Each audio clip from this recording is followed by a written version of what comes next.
think we all need to be very sober and clear-eyed about the current situation, as well as the continued progress they've made in their intercontinental ballistic missile systems. We have to recognize that threat is growing, and if North Korea does not choose the pathway of engagement, discussion, negotiation, then they themselves will trigger an option. And as long as North Korea continues down the path of nuclear development, sanctions will remain in place, and Korea will continue to work closely with the international community to force a change of course on North Korea. The fundamental resolution of the Korean Peninsula-related issues cannot be achieved without the denuclearization of North Korea.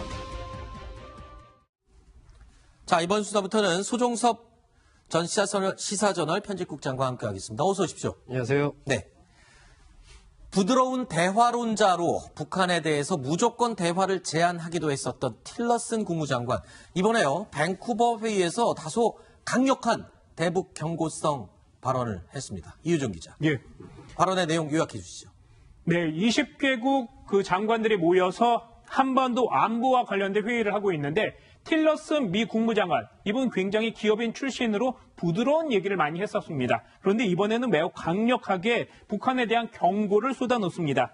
미국의 군사적 선택지, 북한이 대화와 협상을 하지 않으면 이런 것을 쓸 수밖에 없다. 너희들이 선택하라. 이런 얘기를 했고요. 그리고 북한이 핵무기와 무기의 치사율, 대륙간 탄도미사일 이런 것들을 굉장히 확산시키고 있고 매우 위험하다. 이런 얘기들을 주변 국가들하고도 매우 공유를 했습니다. 그러면서 북한이 토론, 이 장에 나오라고 압박을 가했습니다. 네. 이 틸러슨 장관 그러면 조건 없는 대화를 제시했다가 백악관과 마찰을 빚고 입장을 그 다음날 바꿨던 바로 그 인물이기도 한데 근데 이번 입장은 굉장히 강경한 것 같습니다. 특히 이 부분이요. 북한이 외교적인 길을 선택하지 않으면 스스로 군사 옵션의 방아쇠를 당기게 될 것이다. 입장이 굉장히 강경하게 돌아서 있네요. 그럼 그전에도 이제 틸러슨 장관이 이런 식으로 얘기했죠. 우리는 북한의 첫 번째 폭탄에 떨어질 때까지는 계속해서 대화를 추진하겠다. 그렇죠. 그런 표현이 됐기 때문에 네. 이건 어떻게 보면은 틸러슨 장관 입장에서는 어떻게 해서라도 북한을 압박을 해서 핵을 포기시키기 위해서 네. 그런 또 대화를 하기 위해서 이제 그런 말을 하는 것이고 제가 볼 때는 이번에 이 밴쿠버 회의가 굉장히 중요합니다. 왜 그러냐면 현재 그 목표 자체가 해상 차단을 해서 북한을 더 옥죄겠다는 거 아닙니까? 네. 해상 차단하기 위해서는 군사적인 그 군함들이 동원돼야 되고, 네. 그다음에 가장 믿을 수 있는 나라가 20개국이 모였습니다. 네. 근데 또 하나는 현재 한반도에서 만약에 전쟁이 벌어져서 네. 정전 체제가 무너지게 되면 네. 과거에 미국 연합군 사령관이 서명했던 정전협정 자체가 파기되는 겁니다. 네. 그러면 그 당시에 참전국 16개국이 동의를 해줘야 네. 새로운 협정을 맺을 수가 있어요. 네.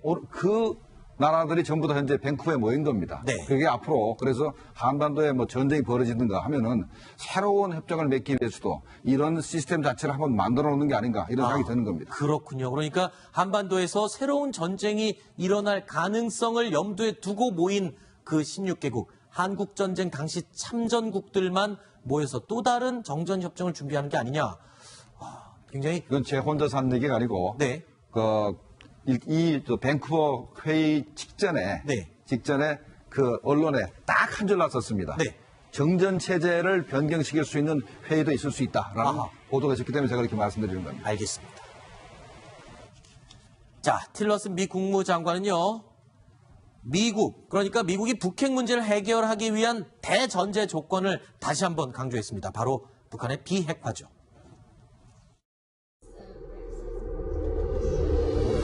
Additionally, we must increase the cost of the regime's behavior to the point that North Korea comes to the table for credible negotiations. The object of negotiations, if and when we get there, is the complete, verifiable, and irreversible denuclearization of North Korea.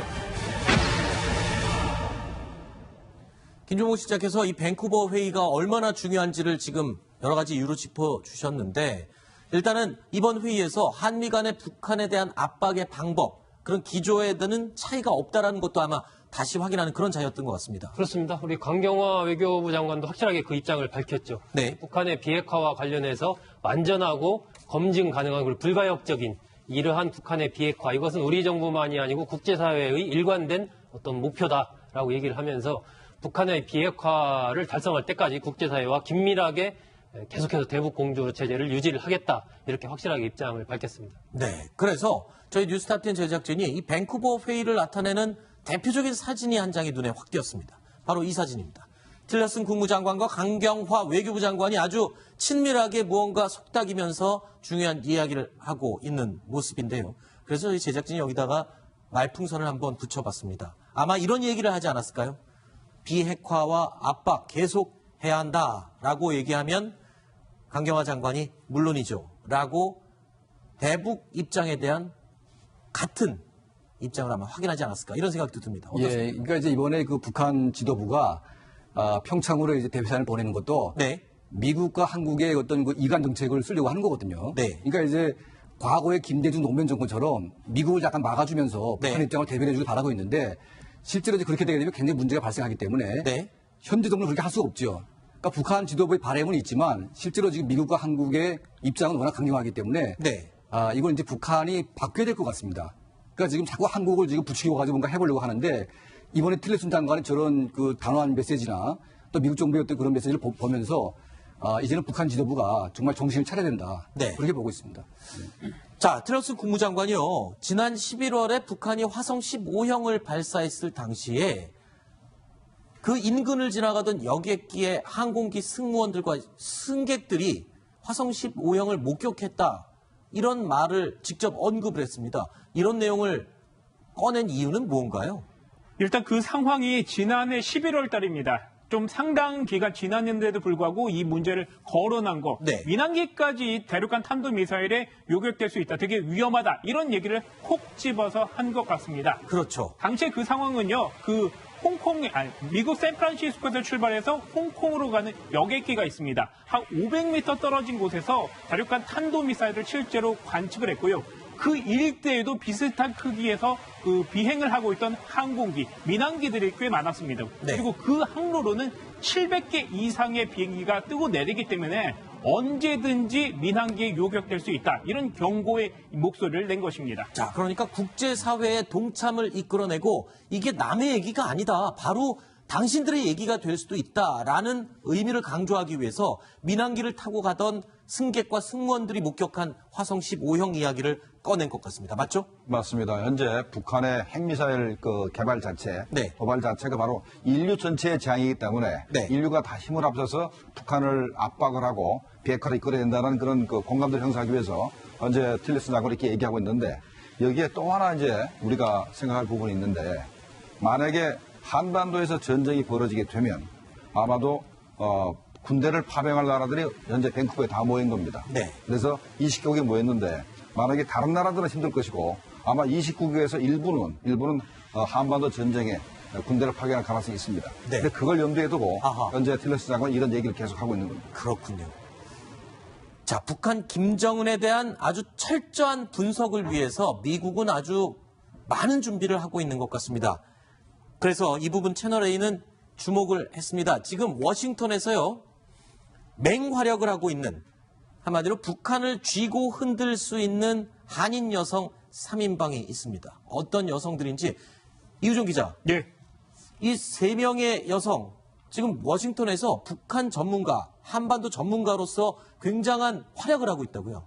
네, 대북 문제와 관련해서 매우 많은 정보와 분석력을 자랑하고 있습니다. 네. 그 수미테리 연구원이 있는데요. 이분은 현재 전략국제문제연구소에서 일하고 있습니다. 네. 우리나라 대북과 관련된 많은 정보들을 가지고 분석하는 기관인데, 이분은 그 미국에 있는 CIA에서도 근무를 했습니다. 거기서 오랫동안 근무를 했었고 또 백악관에서도 근무를 했습니다. 그래서 현재는 그 연구원에서 근무를 하고 있고요. 네. 그다음에 브루킹키즈 연구소에 있는 박정현 한국 석좌도 있습니다. 네. 이분도 역시 CIA에서 근무를 했고, 또 학교는 그 이전에 그 안보와 관련된 학교들을 졸업하면서 전문성을 쌓아가고 있습니다. 네. 그리고 또 다른 한 분이 있는데요. 이분은 오미연입니다. 유럽계 싱크탱크인 애틀랜틱 카운슬에서 일하는데 이분은 대북 문제와 관련된 브루킹스 연구소 이런 여러 가지 연구소에서 일했습니다. 근데 이분들의 그 한국계 여성들이 왜 중요하냐 하면은 이분들의 백악관이나 NSC 같은 곳에서 브리핑도 하고 그 보고서도 제출을 합니다. 이것이 미국 정책에 많이 기여를 하고 있다는 점입니다. 네. 자, 당당하게 이 미국 워싱턴에서 활약하고 있는 한인 여성. 미국 행정부와 의회의 정책 결정에 아주 강한 영향력을 끼치고 있다고 합니다. 실제 목소리 한번 들어보시죠. 한마디도 못했어요. ABCD도 아마 그 비행기 안에서 배운 걸로 생각나요. CIA에서 먼저 리크루트하러 왔어요. She's also talked to people in the White House and the National Security Council about North Korea, so she has a lot of influence. Most of my interactions with the White House, with the people in the administration, have been very successful, and I'm very lucky to have that, and I feel very blessed to have those things. Have a great support system. Or more importantly, being able to coordinate the meetings that we had with very high level. We couldn't done it without her. 지금 워싱턴 정책 커뮤니티 내에서 정말 아시아의 목소리를 들을 수 있고 제대로 반영할 수 있는 그런 기회에 대해서 네.